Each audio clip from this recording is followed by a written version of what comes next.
Біржан-Сал Қожағұлұлы қазақ халқының әйгілі әнші, композиторы, ақын. Солтүстік Қазақстан облысының Жамбыл ауданына қарасты Жаңажол ауылында 1825 жылы дүниеге келіп, 1897 жылы Ақмола облысының Еңбекшілдер ауданына қарасты Қожағұл Бүркеуі деген жерден топырақ бұйырған. Біржан-Сал қазақ халқының әншілік өнерінің толыстырып, байытып, соны белеске көтере алған әйгілі композитор. Өзі ғұмыры кешкен заманның тарихи әлеуметтік ахуалы, салт-дәстүрі, адамгершілік ізгілік қасиеттері, әсіресе адам сезімінің алуан толқыныстары оның әндері арқылы сұлу сазбен, асқақ рухпен бедерленіп отырады.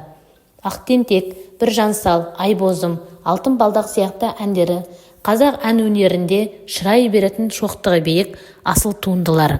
Біржан-Салдың сан-сала өнерпаздық қырының бірі оның айтыскерлігі. Біржанның айтыс ақыны ретінде тегеурінде дарыны ақын сараймен айтысында жарқырай көрінеді. Біржан-Сара айтысы қазақ сөз өнеріндегі қанатты шабытын эстетикалық биік өнерінің жарқын үлгісі болып табылады. Біржан-Сал ескерткіші Степняк қаласының шетіндегі ақын Біржан-Салдың зиратына қойылған ескерткіш. Мемлекеттік маңызы бар тарихи ескерткіштер тізіміне кіреді.